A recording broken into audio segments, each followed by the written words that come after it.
Welcome back, everyone. This is video 10 of the Gull Guides featured highlight series, October 2025. Our topic this month is Vega Gull ID, specifically in first cycle.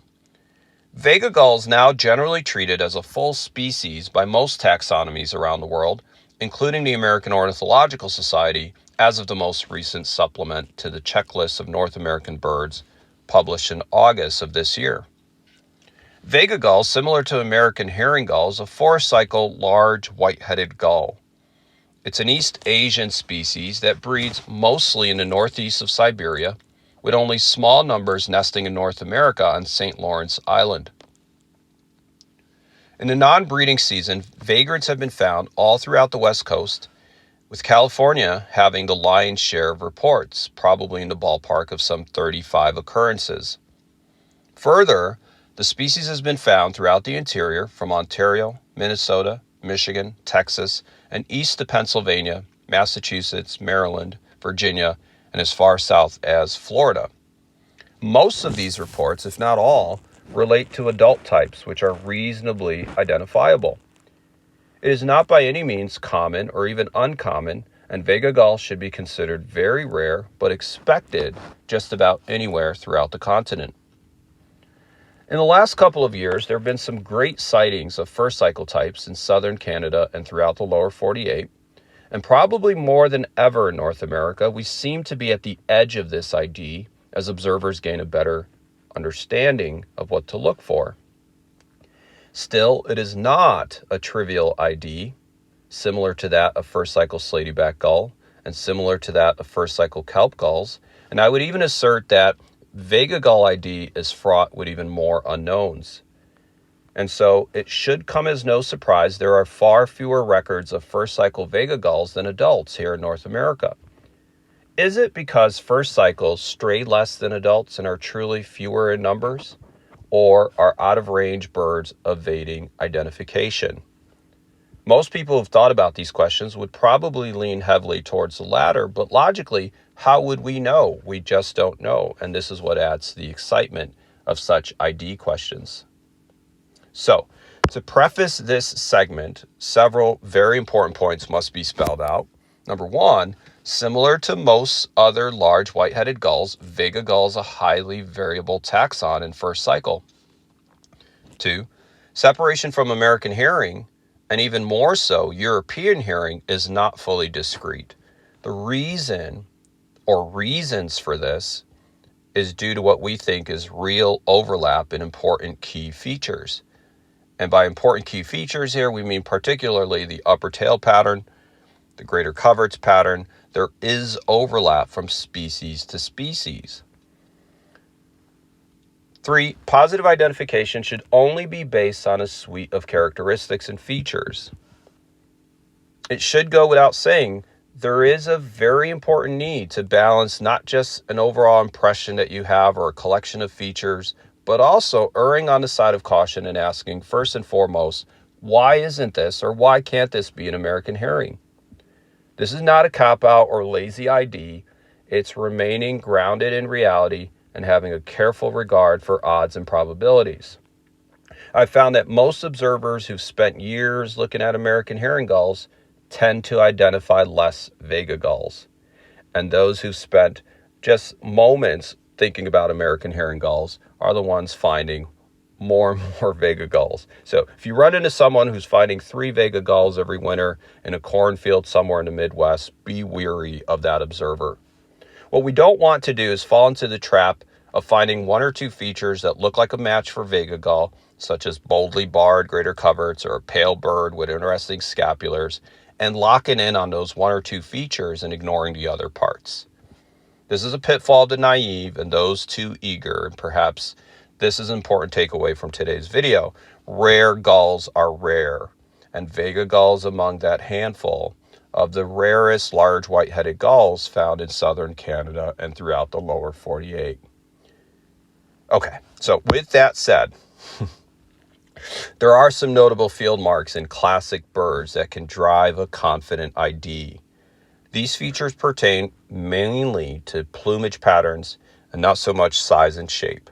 So used collectively, here they are: the upper tail pattern, the pattern to the greater coverts, the tips to the inner webs of the inner primaries, the scapular and tertial patterns, and the patterns to the underparts. And by underparts here, we mean from the breast, belly, flanks, all the way through the vent region and undertail coverts. Features relating to size and shape can be applied as supporting, but definitely not diagnostic by any means. There are no diagnostic marks here to begin with. So one of the features is they tend to have this snoutier look, this long forehead look, often described as a pear-shaped head. And this can be very obvious in some birds. If you have it, say, next to a western gull or a glaucous wing gull, you'll often see that snoutier look. Another supporting field mark would be the body shape. Some can have this very Pacific Northwest slaty-back glaucous wing jizz, kind of this duck butt, gooseneck look to them. But others are lanky and athletic, resembling Thayers or lesser blackback with these longer wing projections, and those are likely female types. Another supporting field mark, plumage-wise, is they have this more streaky face, streaky cheeks, and streaky neck. Overall, a paler base color to the body and head, and that base color pattern is more useful earlier in the season, so this time of year, right?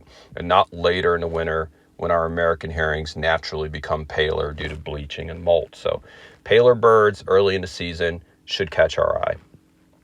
And then barring on the underwing linings. So we'll find some stippling, some barring on the axillaries. This is something that we don't typically expect in American herring gull. It's more of an old world pattern.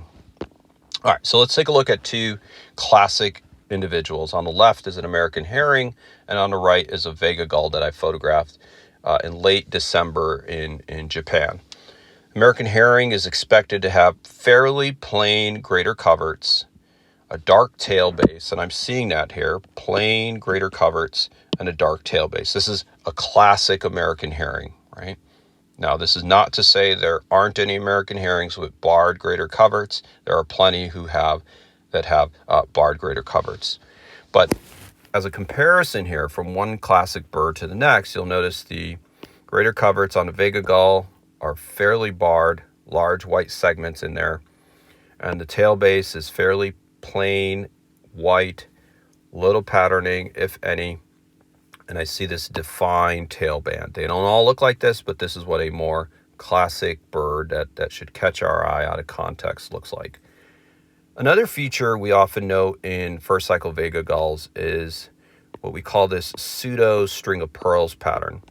The tips to the inner webs of the inner primaries have this very interesting, white spotting on the subterminal tips to the inner webs of the inner primaries. Overall, these birds have streakier faces, streakier heads. Again, this is useful early in the season. And they don't have this smooth brown texture oftentimes to the neck and breast. It's more of a mealy texture, more scaly pattern compared to the smooth, solid brown pattern that we found in American herring. As far as tails, here's a close-up of a Vega Gull on the left and an American herring on the right. And again, this is in the Gull Guide if you'd like to read more on these patterns. Vega will often show more white on the tail tip. And it'll often show, when it does show a lot of patterning on the tail base, it'll show what I call sort of a leopard patterning, where there's horizontal segments, vertical segments. It's not an organized pattern as neatly as you would find in many American herring gulls. There's larger segments of white on the barring here on the outer edge of the outer tail feather. And on American herring, it just tends to be more organized, more evenly spaced barring. If you look at even the tertial tips here on this American herring, fairly solid brown tertial centers with just a little bit of pale edging. Whereas on the tertials of this Vega Gull, it tends to be more barred, more patterned. So here's a classic Vega, very pale bird that would catch my attention here in North America. This is from Japan, obviously, so it makes it a lot easier to not scrutinize birds like this. But large segments of white on the greater coverts. That's important. And then it has this so-called thumbprint pattern on the tips of the tertials, large white segments there. Overall, it has a streaky face, a more pale, whitish base color to the body. And I can see here, even on the closed wing, that the tail tip looks to have a good amount of white on the edging. So with the open wing here, again, it's not this solid, smooth brown pattern that we find on American Herring. Large segments of white on the upper tail and undertail coverts, largely white outer edge to the tail feathers. And of course, the axillaries here show a good amount of barring. And that's not something that we typically expect in a classic American Herring Gull. So this individual here, pale body, a lot of barring and pale segments on the greater coverts, is a fairly good bird to have for a frame of reference. Now, they don't all look like this, and they're not all this pale and white, but overall, a bird like that would be a great candidate in North America. There's a bird that was photographed in California in March. The tail pattern, more than anything here, is what pops. This is an old world tail pattern where it's a fairly defined tail band, almost like great blackback gull. That's kind of the search image that you want. The greater coverts are fairly plain. This is late in the season now, right? So the patterning on those greater coverts is pretty meaningless. Although on the tips of the inner primaries, I see these white pseudo string of pearl pattern here that I typically don't see in American Herring Gulls.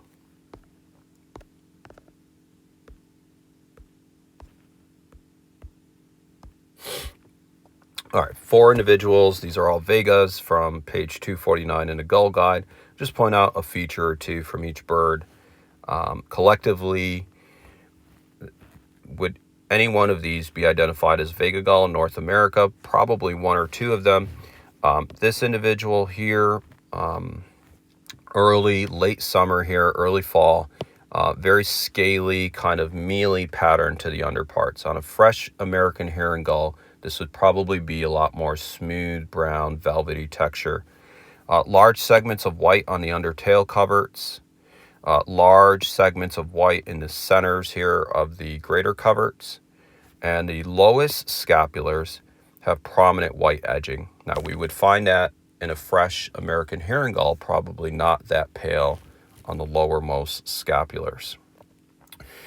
This bird is probably a lot easier just looking at the edge of the outer tail feather here. It's a fairly white tail base. That should catch our attention and want to see an open wing in a North American context. The tertial tips are fairly broad white here, and so this is an interesting bird overall. The pale aspect, the tertials and tail here make it interesting. Here's a bird I photographed in, I think, late December in Japan. The white vent region, the large segments of white in the greater coverts are interesting. But this bird also showing this mealy texture to the breast and not so much solid brown. That's kind of variable as you get later in the season. But this bird has that snouty look that we're talking about, this kind of pear-shaped forehead where it looks elongated here. Here's another one that shows that look quite well. This long-shaped, elongated forehead and pear-shaped head. It's not as symmetrical and even, say, as an American Herring or a Thayer's. It's more of a California Gull look. Large segments of white in the greater coverts, fairly plain undertail coverts. This is an old world look, right? This is not what a typical American Herring Gull should look like at any time of year, unless it's, April, May, June. But in the winter season, we don't expect American herrings to look like this. The tertial tips have been worn off here. That's a good indication that they were bold white tips. And we know that white feathers will wear down due to abrasion faster than dark feathers, and that's probably what's happened there with those tertial tips. So again, all these Vegas are on page 249. You can read more comments about them in the Gull Guide. Now for some tougher birds on page 249. These two on the left are also Vega Gulls, but they have this dark brown aspect that we generally associate with American Herring Gulls. The two on the right from page 217 are American herrings. They're classic American herrings. This one on the top is from Newfoundland, and this one here is from Ohio. This is that smooth texture to the breast belly that we often compare to old world taxa. The greater coverts have these dark bases. I see this bird has a fairly dark tail base, and so there's nothing tricky about the individuals on the right. They're classic Smithsonianus. Now the birds on the left, in North America, we'd probably have trouble with them. Some interesting patterns that we can point out and maybe use are the arrowhead patterns to the lowermost scapulars. The patterning on these tertial tips, that so-called thumbprint, kind of looks different than your typical American herring.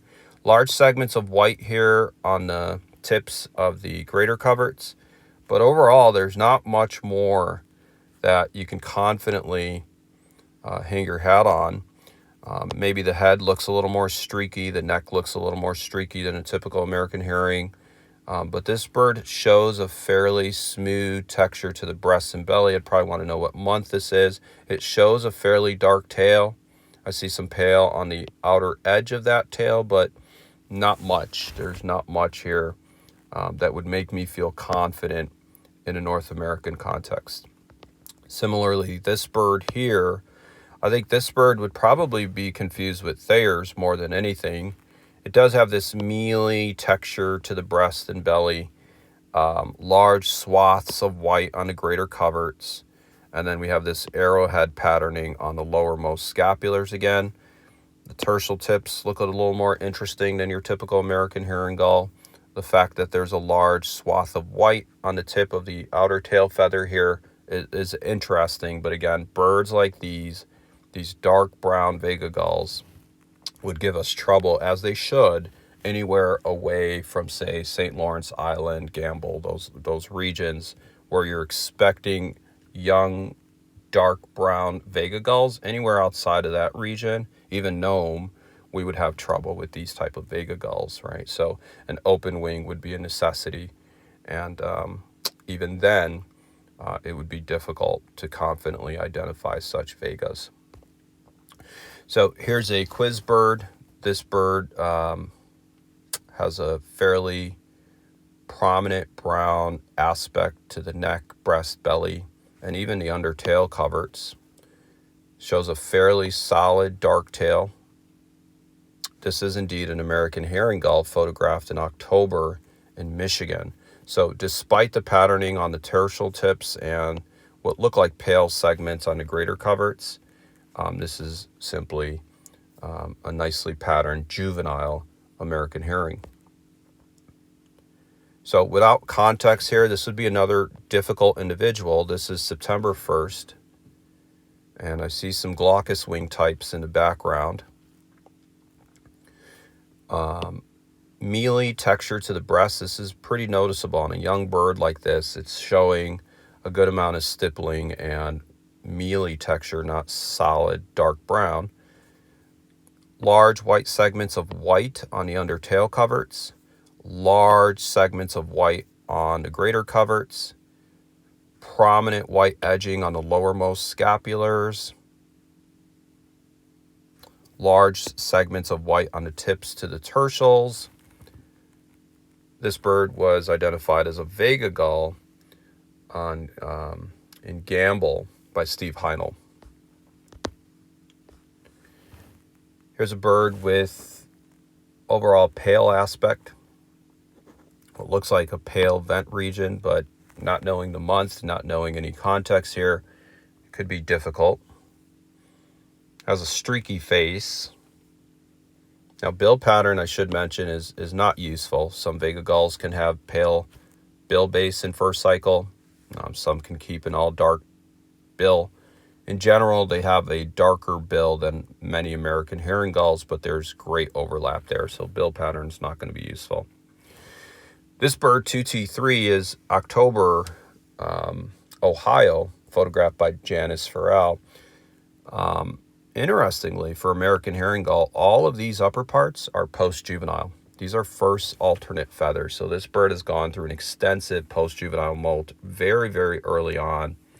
It is a first cycle, and this is very unusual for American Herring Gull to have replaced all those upper parts. So once that molt sets in, we don't want to compare patterns because there's going to be great overlap in the barring and the fine patterning, the anchor patterns that we find on the scapular. So this bird being in first alternate plumage already is probably a turn off if you're trying to ID Vega Gull, say specifically on the West Coast or Alaska somewhere.